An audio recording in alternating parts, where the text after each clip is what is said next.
Okay, good evening, everybody. You're very welcome to the Institute for Liberal Arts and Sciences at Keele University tonight. I think, as many of you know, the Institute of Liberal Arts and Sciences is an anchor institution for us at Keele in terms of our commitment and very much part of our founding vision to be committed to interdisciplinary research and education. So we firmly believe here that most of the major problems of the world can't be addressed unless you are willing to come at them from multiple perspectives, and no discipline really has the access to the kind of insights that we need if we're going to address society's major problems. So this lecture series, the Grand Challenge lecture series, is very much a kind of flagship, I suppose, series for the Institute.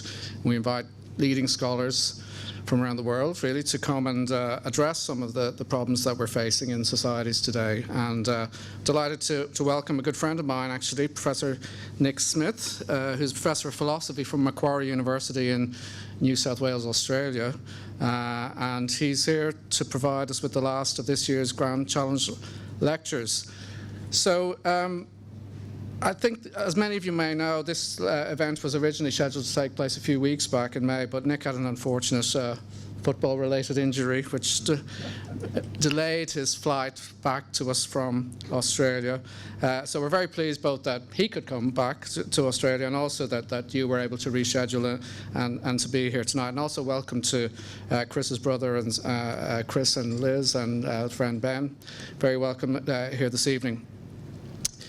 So one of the other things that Institute for Liberal Arts and Sciences does is to enable us to bring scholars, international scholars from around the world here on a visiting fellowship program. And I'm very pleased to say that I am the research partner who Nick has come here to work with. He's been here for on and off 3 months or so over this academic year. I think the first visit you were ploughing through snow in December and January, and in this more recent visit you've seen the campus, I guess, at its best. So we really do have seasons in this part of the world. So Nick and I have been working on, we've worked several times on different projects over the years, including a project in critical theory and social hope. A project came out as a book not that long ago called Recognition Theory of Social Research. And this is another kind of chapter, I suppose, in our collaborations over the years. And this is entitled The Fabric of Social and Global Justice. So I gave a lecture very early in this series this year on global justice as decolonization. And Nick has been doing some work on basic income as a potential policy to address injustices. And our proposal is that we're going to try and bring those together as kind of explore, critically explore the possibility of a global basic income as to whether or not that will address some of the problems in the world adequately. It probably won't, but I think Nick isn't going to speak really about basic income tonight, but he's going to speak about another piece of work that he's been doing recently, partly funded by 2 Australian Research Council grants that he's had, and they've led to the publication of a new co-authored book entitled The Return of Work in Critical Theory, Self, Society, Politics. And that's a collaboration with French and Australian scholars, Christophe Dejour, Jean-Philippe Diaranty, and Emmanuel Reynaud, and Nick. So that book's coming out pretty imminently. It's out now, Columbia University Press, 2018. So, okay, so Nick has published many other books over the years, and but tonight we're going to hear him speak about the ends of work, and I'm not going to steal his thunder by exploring the abstract. I'll let you introduce the topic yourself, Nick. So please welcome Nick Smith. Thank you, everybody. Thank you, Shane, for the welcome and for the invite and the collegiality you've shown during my stay, and friendship, of course. Thank you to Joe Flynn and to Steve Kilner, who have been amazing hosts, very, very helpful, and helped make my stay a very pleasant and productive one. So thank you very much for that, Joe and Steve, and thanks everybody for coming along tonight to listen to the lecture. The title of the lecture, The Ends of Work, is meant as an invitation to reflect on how, as a society, we should think about the value of work. In one way or another, whether we are in work or out of it, work affects us all. The day-to-day lives of many people are shaped by the demands of work. What bosses, bureaucrats, colleagues and clients expect of them, the needs of their dependents, the tasks that need to be done in the office, on site, in the house. All those things need to be done. But what, in the final analysis, is the point of it all? What good does work serve? Are we overestimating, or perhaps underestimating, the ethical significance of work?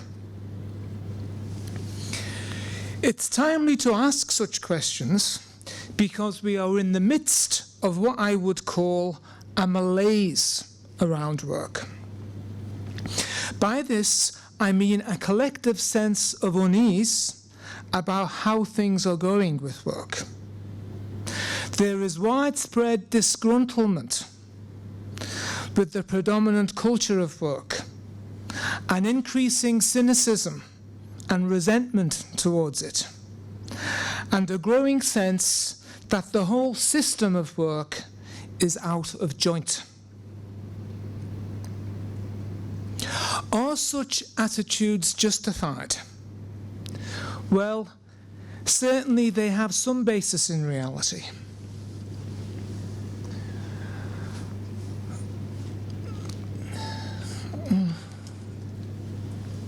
Okay.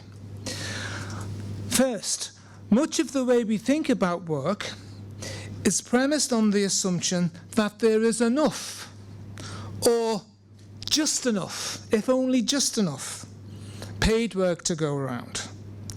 But while the unemployment rate globally is historically low, youth unemployment, unemployment for people under 25, has reached eye-watering levels, going over 50% in some countries in 2012, and steady at around 30% in some regions. They're just some figures I've got up there to illustrate some of the worst cases of that. Well, that just can't be right, surely. And the employment that young people are able to find has been deteriorating in quality. Insecure, vulnerable work is on the rise, and not just amongst the young. Many people are anxious about the future. That includes those people with insecure employment, zero contract hours and all that, the gig economy workers. It includes them, the so-called self-employed, even those who are classified as self-employed but really work for a firm. It includes that group, but it also includes those with regular jobs who wonder how long they can cope with the stress of their work. You can feel insecure even though you're on a long-term contract. And the intensification of work in recent decades has been dramatic, as has been shown in many studies. Francis Green's discovery, he's an economist, that the proportion of high-strain jobs are jobs that involve short schedules, tight deadlines, having to work at a very fast rate without much, so stressful work, without much discretion or control over it. So that's what high-strain work. So stress is both, strain is an indicator of the speed at which you have to do work as well as the lack of control over it. Okay, well, the proportion of high-strain jobs in the British economy roughly doubled between 1992 and 2006, rising from about 1 in 11 jobs to about 1 in 6 for men and 1 in 5 for women. And teachers particularly were especially badly affected by this. There's a table which shows them at the bottom, like in the 1980s, of jobs with high strain, to the top in the mid-2000s. No wonder British people are reassessing the value of work. On top of this, a deterioration in what might be called the moral fabric of workplaces has been documented. For example, the British Workplace Behaviour Survey in 2007-2008 found that nearly half British workers experience some form of unreasonable management, such as being given unmanageable work, an unmanageable workload, or impossible deadlines. Nearly a half answered yes to that. 40% experience some form of incivility or rudeness. Nearly 40% agreed that where I work, the needs of the organisation come before the needs of people. And perhaps most disturbingly, 30% agreed that where I work, you have to compromise your principles. Recent studies suggest appalling levels of sexual harassment at work. Then there are concerns about the quality of the activity, the skills to be exercised and capacities to be developed available through employment.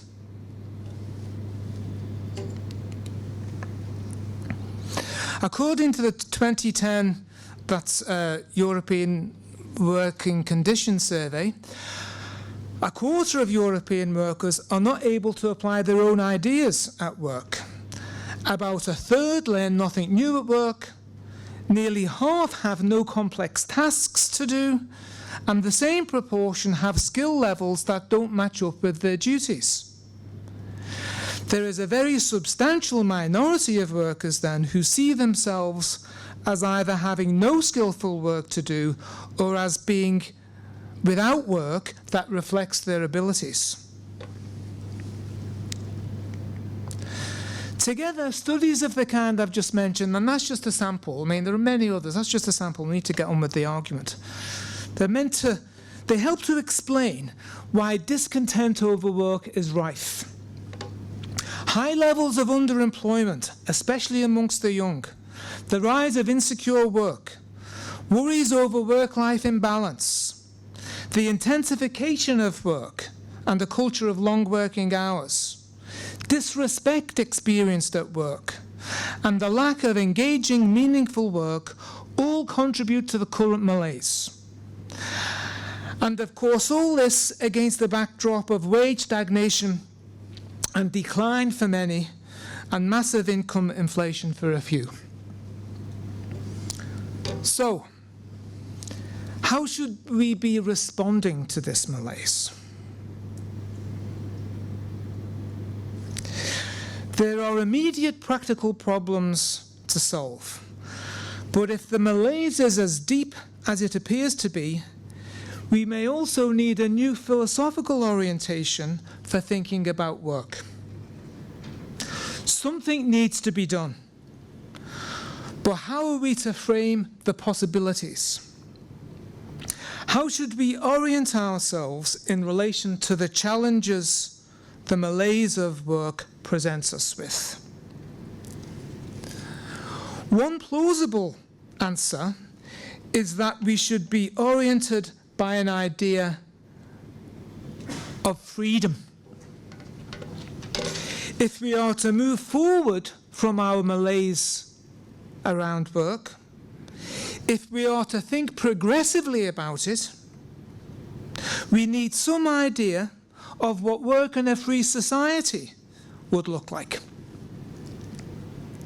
Arguably, to think progressively about work just is to think about it in a way that brings into view the opportunities for freedom it affords and the obstacles to freedom it presents. The grand challenge presented by the malaise of work then appears as a challenge in relation to the realization of freedom. That's what I'm going to suggest. What I'm suggesting is this. The malaise of work has got many of us asking about the overall value of work, the purpose it serves, the good it does. It leads us to call into question the ends of work. In reorienting ourselves in relation to the ends of work, we should have an idea of freedom in view. It is by having an idea of freedom in view that we get to think progressively about work.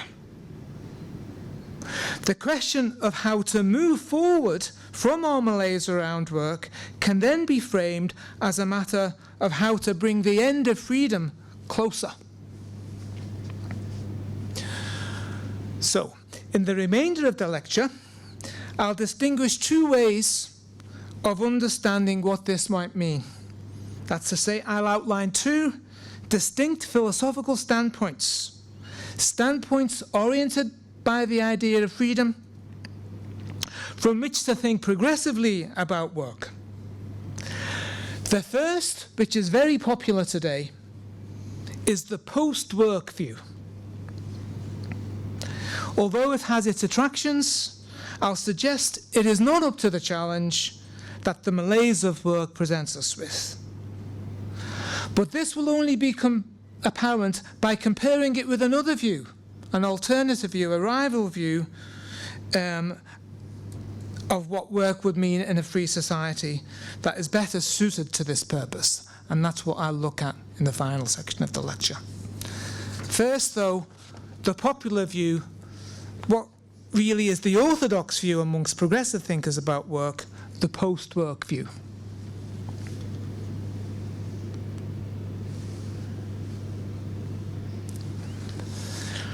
First thing to say about the post-work view is that it's a form of libertarianism. Libertarianism about work starts from an easily shared intuition about what it means to be free. You are free when you can do what you want. You are free when you can do as you choose.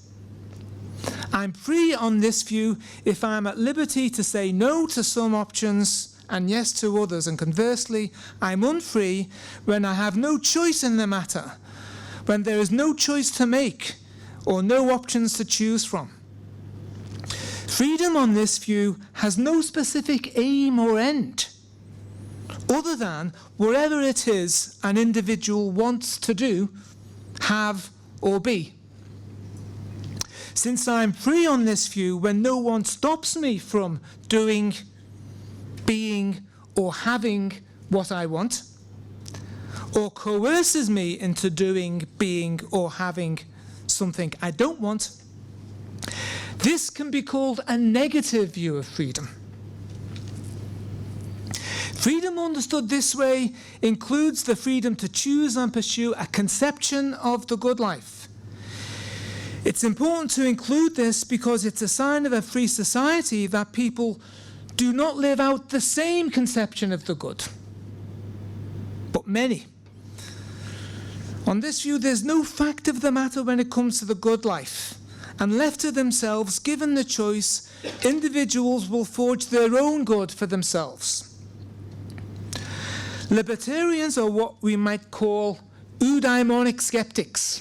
I think I've got eudaimonic skeptics. Okay, what that is, they deny that there are any generally valid answers to the classical question of Greek ethics, the question of what it is to live well or to flourish, to have eudaimonia. That's where the expression comes from.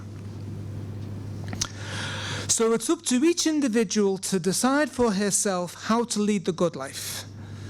Not being forced to pursue a conception of the good decided by someone else is thus an essential ingredient of freedom. It's also an essential ingredient of justice. For the good of each individual, for the good of each individual is not just a matter for the individual to decide upon for herself, it is each individual's equal right to pursue the conception they choose. In a just society, each individual will have this right protected. Moreover, no individual will be systematically disadvantaged in the exercise of that right. Justice is a matter of securing maximal scope for individual freedoms while leaving no one systematically disadvantaged in the exercise of their freedom.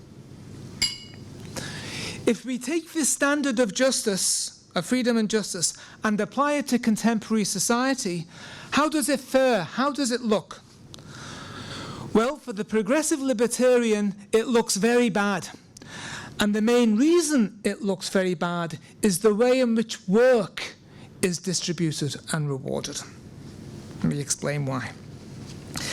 This is because the way the system is set up, most people work not because they choose to, but because they have no option.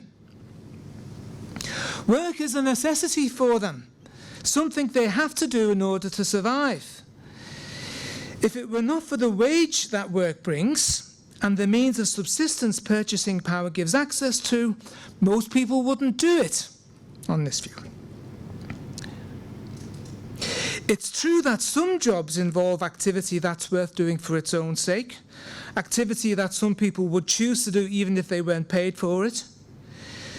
It's also true that highly paid jobs provide those who have them with a purchasing power well in excess of the level required for bare survival. It's the luxuries of life that enables them, that work enables them to enjoy, and the status that goes with those luxuries. Still, such jobs are the minority. In most cases, work is done out of necessity, not out of choice, and those with the choice, namely those with independent sources of income, real estate owners, share owners, lottery winners, and so on, typically choose something else instead. I'm not endorsing this view, by the way, I'm just rehearsing. This is a very popular view.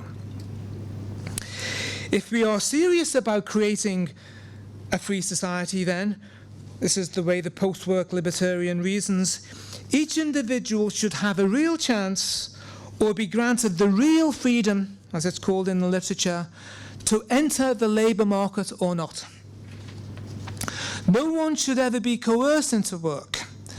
Furthermore, those who choose to work should not be systematically advantaged relative to those who choose not to work.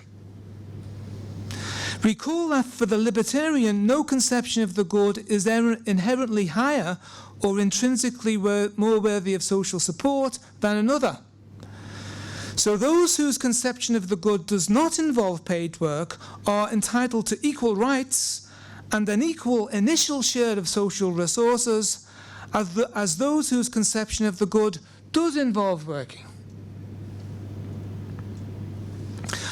On this view, then, work in a free society is a choice individuals have the power to make.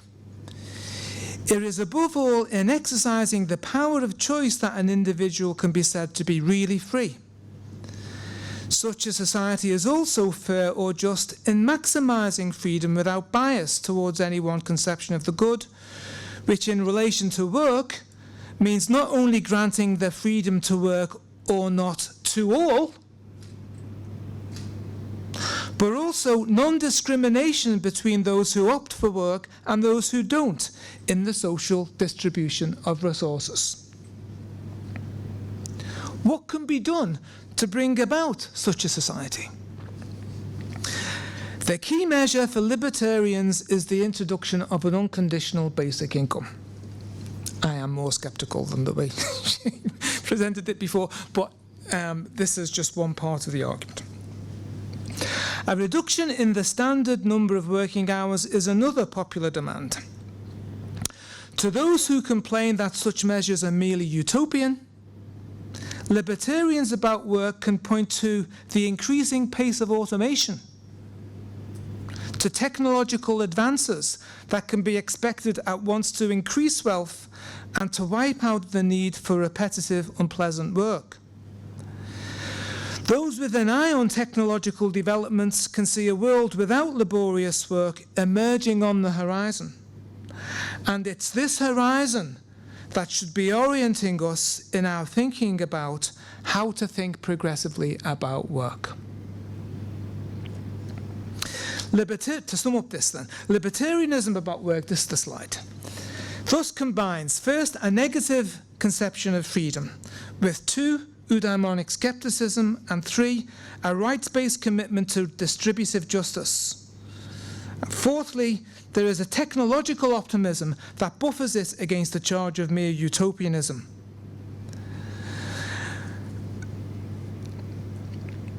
The society in which individuals are really free, and equally so,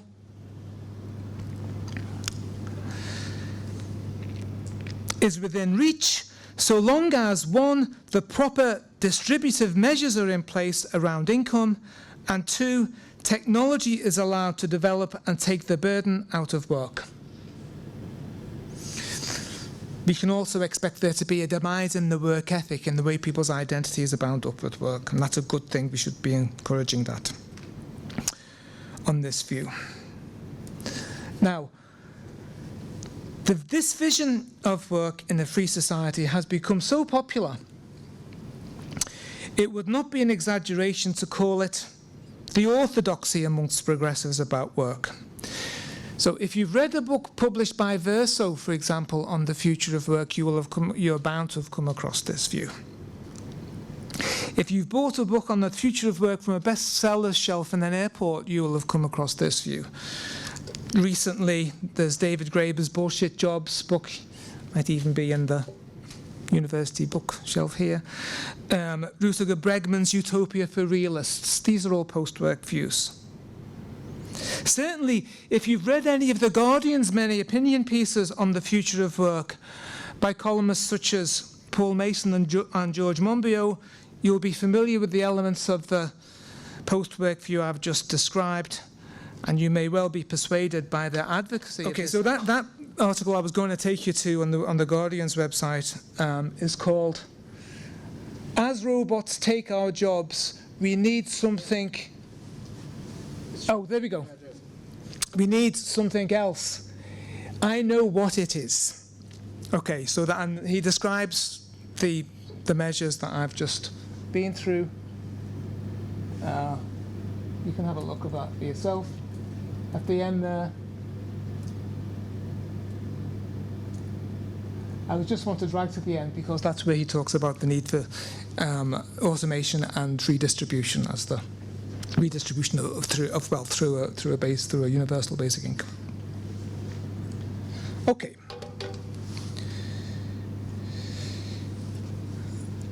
But it's important to distinguish the need for some response to the malaise we currently have around work from the validity of any specific response.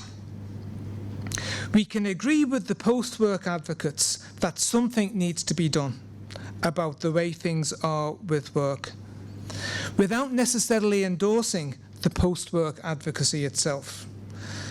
But we can only do that if we have some alternative idea of work in a free society to guide us, an idea that can orient us in moving forward from the malaise we have around work.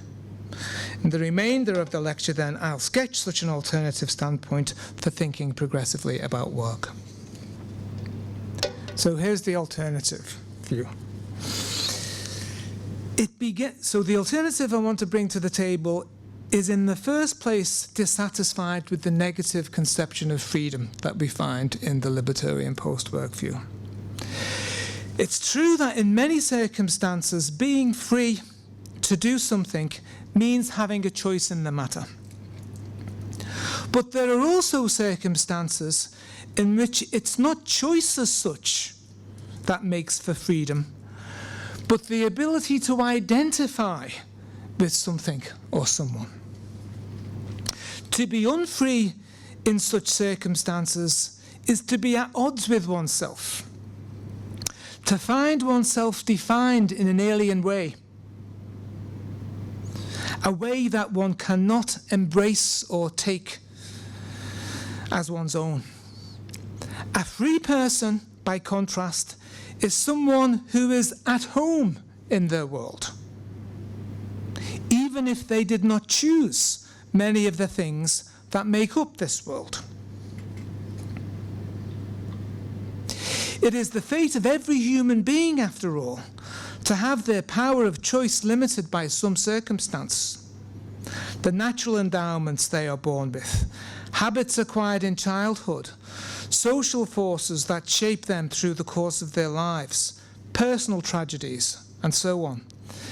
Freedom in such matters is not so much a matter of making choices out of them, but of coming to see the limits of choice as acceptable. So while increasing your options is one road to freedom, it's not the only one, and maybe not the main one. On this alternative view, finding yourself is the key to freedom, and this means some acknowledgement of your limits, of your dependence on something external. Since it's only in relationship to some other that the self can ultimately obtain its gains in freedom, this can be called a relationist view of freedom. On this view, a free society is more than just an aggregate of individuals, each choosing for themselves their own conception of the good, where to fit in with others, and whether to fit in or not. It is a society made up of individuals who are aware of their dependence on each other and can find themselves in or are at home with the contributions they make to the common good. This alternative view does not have the same scruples as libertarianism when it comes to invoking such a notion of the common good. In this respect, it is eudaimonically relaxed, so to speak. There are various reasons for this, but the main one is that there are surely some facts of the matter when it comes to human flourishing. The question of what makes us flourish may be hard to answer, and there may be no single answer that everyone would agree on. But empirical psychology and what makes us happy isn't neutral on this issue. It tells us that there are better and worse places to look in our pursuit of happiness. We are more likely to find it in friendship, in civil social interaction, and activity that gives us a sense of purpose, for example, than we are in making lots of money, comparing ourselves and competing with others, or in spending time on our own doing nothing. There's a myriad of ways, by no means all of which are conscious or chosen, in which our identity and flourishing is bound up with work. Effective work provides an individual with a sense of their own power, of their agency, their capacity to bring something about, not just in fantasy, in a game, but in reality. In modern societies, at least, the recognition one obtains for the work one does is a crucial source of self-esteem. And without such sources, no one can maintain a healthy identity. Work is also an important vehicle for enlarging one's sense of self. For many people, it provides the main point of social contact outside the familial sphere. And for some, it makes concrete their sense of contributing to society and belonging to it. To acknowledge the importance of work in shaping identity is not the same as endorsing the work ethic, at least as that is commonly conceived. It's not the same as endorsing the social valuation of particular types of work. Still less is it to say that work on its own makes people happy, or that it necessarily contributes to happiness. Work shapes identity for better or worse. And it is above all this fact, the identity-shaping power of work, rather than the external goods associated with work, most notably income, that the alternative to the PostWork view takes as its starting point for thinking about what work in a free society might mean.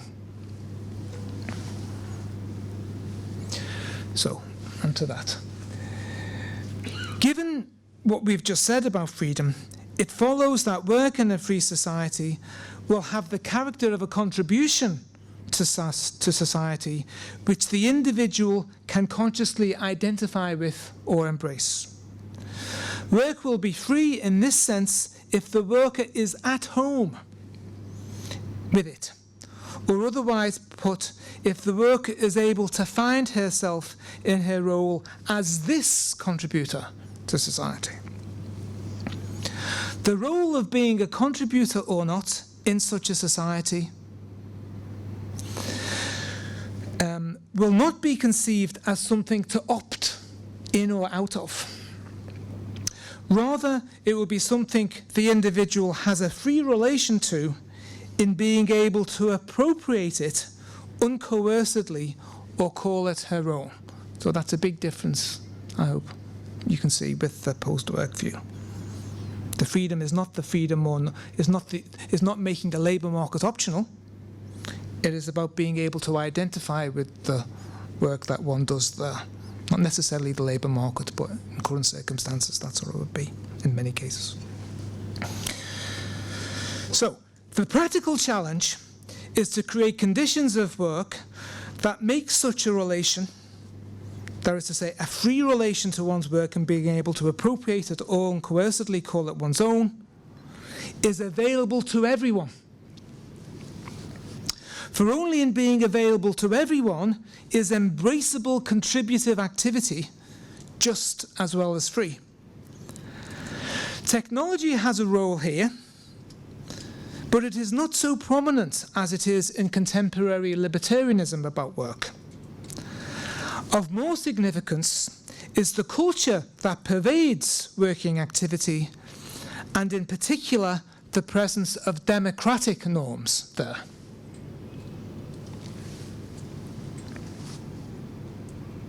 So, how might the culture of work be changed so as to give fuller expression to relational freedom and to institute democratic norms? Well, now I'm going to go through the list that's up there. No, I'm not. I'm going to go through this. First, we need to replace a managerial ethos obsessed with targets, external interests, especially of shareholders, and the evaluation of individual performance within the work organisation. We need to replace that with one committed to genuine cooperation. We need a shift from managerialism to cooperative management. Second, the unions need to be given a stronger say in work organisations. This is needed to ensure both that the management of work is in a meaningful sense the self-management of those who do the work, as well as to redress the power imbalance that inevitably shapes the employer-employee relationship. These two measures are vital if we are to move forward from the malaise of work, to provide greater work security, to improve work-life balance, to make work less stressful, to establish relationships of mutual recognition and respect at work, and to ensure that working activity is not so meaningless that it's impossible to engage with it or express oneself in it in some way. However, we need to acknowledge that some kinds of activity may have to be done that fail to meet those conditions. That is to say, that can't be embraced in those ways. We thus need a third measure, namely to share such activity fairly. In a free and just society, we should be doing our fair share of the burdensome work that benefits other people without contributing to the individual workers' flourishing by developing their capacities, enabling self-expression, and so on. Above all, This means ending expectations that only certain types of people should be doing such work. That is, we should be ending the gendered and racialized character of such work. The low-skilled jobs that I was talking about earlier on. So the contrast with the more familiar libertarian post-work view should now be clear. We have seen that libertarianism is committed to a negative conception of freedom, to eudaimonic skepticism, to a distributivist model of justice, and an optimism about the future based on technological progress. These views can seem self-evident to progressives about work, but the alternative view I have presented challenges these assumptions. It replaces a negative conception of freedom with a relational one. It replaces eudaimonic skepticism with an empirically open attitude towards the sources of flourishing. It puts contributive activity rather than income distribution at the centre of its account of justice. And its hope for the future is based more on the untapped power of democratic norms than technological prowess. So, to conclude,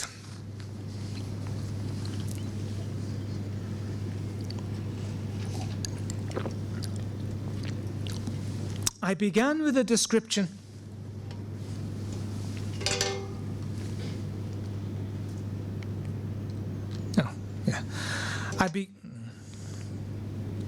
I began with a description of the malaise we are in around work. This malaise is not just imagined, but is based on real developments, or if you like, misdevelopments, in the availability of employment, in the kind of activity we do when we work, and in the social relations we enter through participating in that activity. If we are to recover from this malaise, we need to reconceive the ends of work. We can do that by thinking of work as serving the end of freedom.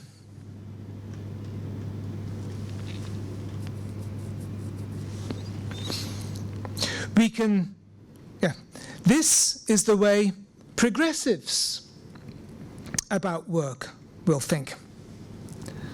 Most progressive thought about work today adopts a post-work standpoint. But it's not the only standpoint available. And if the argument I presented in the last part of the lecture is sound, it's not the best one. We are better thinking of the freedom at stake in work as relational rather than negative, as engaging our identity rather than abstracting from it, as a matter of contributive, not just distributive justice.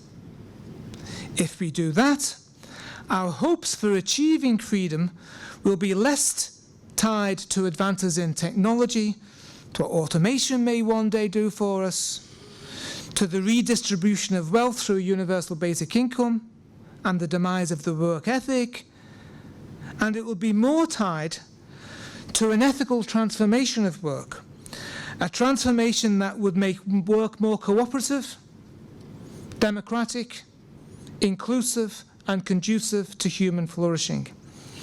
And this, I suggested, offers a better way out of the current malaise around work. Thank you for listening.